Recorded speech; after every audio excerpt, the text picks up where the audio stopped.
In this video, we're going to show you how to work with text. So starting at your website dashboard, go ahead and select which website you'd like to start customizing. And you can go ahead and highlight one of the pages that you've created to get started. Let's go ahead and click on our home page here.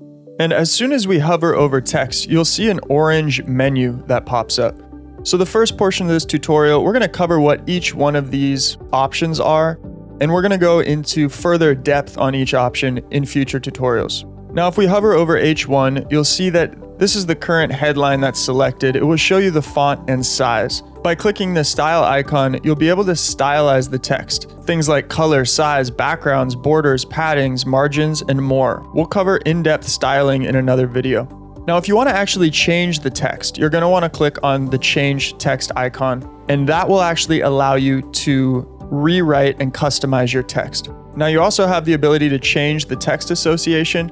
The main reason this is important is for SEO purposes. For example, through Google search, a headline is going to get more traction than a paragraph. So all these icons on the orange menu bar are going to make it easy for you to change the text association.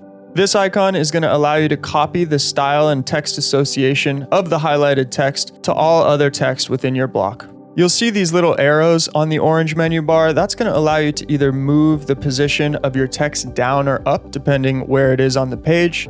Of course, this little delete button will remove the text, and you also have the ability to add another block of text by clicking the plus icon.